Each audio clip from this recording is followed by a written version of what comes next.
န်ယူနဲ့အာဆင်နယ်ပွဲကတော့ကျွန်တော်တစ်ဖက်တကိုးစီတည်နေပဲပွဲပြီးဆုံးသွားခဲ့တယ်ပေါ့နော်မနေ့ကတော့အိုထဖူမှာကစားခဲ့တဲ့ဒီပွဲမှာမန်ယူကဥဆောင်ကိုအရင်သွင်းနေဒါပေမဲ့အာဆင်နယ်ကဒုတိယမှာခြေပါကိုပြန်သွင်းခဲ့ပြီးတော့ကျွန်တော်တို့ပွဲပြီးမှာတော့တစ်ဖက်တကိုးစီတည်နေပဲနှစ်သင်းသလုံးချိန်နဲ့ခဲ့ရတယ်ဒီပွဲရဲ့ပထမပိုင်းမှာပြောစရာတိတ်ပြီးထွေးတူမရှိခဲ့ဘူးအဓိကပြောစရာဖြစ်ခဲ့တာကပွဲပြီးကန်ဒီပထမပိုင်းပြီးကန်ဒီမှာ Bruno Fernandes free kick ကနေတိုင်းကိုသွင်းခဲ့တာပဲရှိတယ်ဒီ free kick ကတကယ်ကို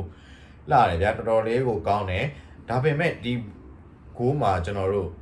အာဆင်နယ်ကိုသမားရာရဲ့နေရာယူပုံကလည်းတော်တော်လေးဒီဘက်ညာဘက်အချမ်းကိုတအားရောက်နေတယ်ကျွန်တော်ဒီမကန်ငင်တွေ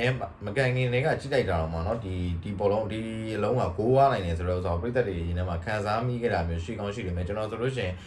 ဒီကိုကဂိုးဝါးနိုင်တယ်ဘာကြောင့်ဆိုရာယူလာတာကြီးတအားများတယ်ဘရူနိုကန်တော့မဲ့အချိန်ပြေးလာတဲ့အချိန်မှာရာဒီဘက်ကနည်းနည်းလေးပြန်ယူခဲ့ပေမဲ့ဘရူနိုရဲ့ကန်ချက်ကတောင်းမရောက်သည့်တိုင်အောင်ဒီဘောလုံးကဂိုးထဲဝင်သွားခဲ့တယ်ပေါ့နော်ဒုတိယပိုင်းကတကယ်ကိုကောင်းတဲ့ပွဲဖြစ်ခဲ့တယ်အထူးသဖြင့်အာဆင်နယ်ဘက်ကလည်းကျွန်တော်တို့ချီပါဝရဖို့ဇလိုက်တိုက်စစ်ဆင်ခဲ့ဒါပေမဲ့သူတို့ရဲ့အသင်းရဲ့တိုက်စစ်ပိုင်းကဒီမန်ယူနဲ့တွေ့လို့ရှိရင်လိုအားနေတော့သလားတော့ထင်ရတယ်เนาะအဓိကတိုက်စစ်မှုမပါတိုက်စစ်မှုတွေမပါလည်းရှိတယ်တစ်ဖက်မှာလည်းသူတို့ရဲ့ဒီတိုက်စစ်ပတ်တန်ဒီဆောက်ပုံတွေတော်တော်လေးကိုအားနေတယ်လို့ကျွန်တော်တို့ယူဆတယ်အဲ့တော့ဒီဘက်မှာဆိုလို့ရှိရင် ODG မာတီနယ်လိုရဲ့ကန်ချက်တွေကိုလည်းအိုနာနာကလက်ဆွမ်းပြပြီးကာဝယ်နိုင်ခဲ့တယ်ပြီးသွားတဲ့အခါမှာမန်ယူဘက်ကအခွင့်အရေးတွေဆိုလို့ရှိရင်လည်းရာဒုတိယမှာလက်ဆွမ်းပြပြီးကာဝယ်နိုင်ခဲ့တယ်အထူးသဖြင့်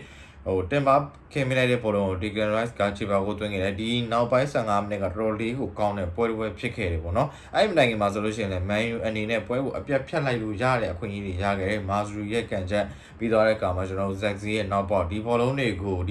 သေချာပေါက်ဂိုးဝင်ရမယ်ဘောလုံးတွေဖြစ်တယ်ဒါပေမဲ့ဒီလုံးတွေအကုန်လုံးဒေးဗစ်ရဒီလက်ဆွမ်းပြပြီးတော့ကာဝယ်သွားနိုင်ခဲ့တယ်နောက်တစ်ချက်ကကြတော့ပွဲဒီ15မိနစ်နောက်ပိုင်းမှာဆိုလို့ရှိရင်ကျွန်တော်မာတီနယ်လီရဲ့ကန်ချက်တွေကိုပြီးသွားတဲ့အခါမှာခုနကကျွန်တော်တို့ ODG ရဲ့ကန်ချက်တွေကိုဒီဘောလုံးတွေကိုအိုနာနာပို့တော့ကာဝယ်နိုင်ခဲ့တယ်ကျွန်တော်တို့ white line เนาะ Man U ရဲ့တိုက်စစ်မှုကြီး white line ကထုံးစံတိုင်းဒုက္ခပေးခဲ့တယ်ကက်စပယ်လိုကကွင်းလယ်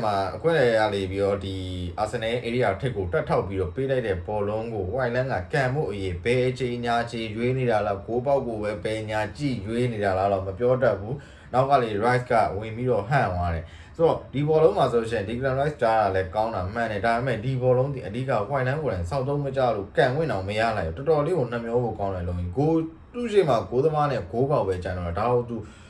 တော်တော်ကြီးကိုတုံချီတုံချောင်းလုံးဖြစ်နေတယ်ပေါ့နော်ဆိုတော့ပြီးတော့နောက်တစ်လုံးမှာလည်းအဲ့လိုပဲကော်လိုင်းခင်းမလိုက်တဲ့ဘောလုံးနဲ့သူပိတ်တယ်ဒါကတော့ထားလိုက်တော့ဘောနော်မတက်နိုင်ဘူးတောင်းကံဘောပဲဖြစ်သွားတာဆိုတော့ဒါပေမဲ့အဲ့ခုနကတော့ကျွန်တော်တို့ပြောရဒီ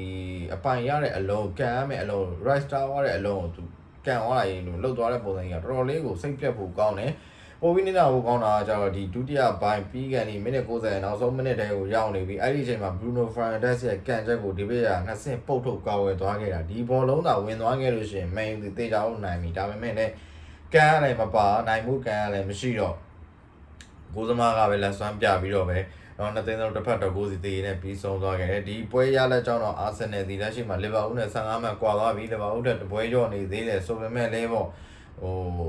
ညောင်းတဲ့ချက်ကမရှိသလောက်ပဲ Champions 2တိုက်ပွဲပြီးဆုံးသွားပြီပေါ့နော်မန်ယူကတော့ဒီပွဲရလက်ကြောင်းအဆင့်14ကိုတော့ရောက်လာတယ်ဒါပေမဲ့သူ့အနေနဲ့အဆင့်14ရောက်တော့15ရောက်တော့73ရောက်တော့14ရောက်တော့ဒါနဲ့ပဲ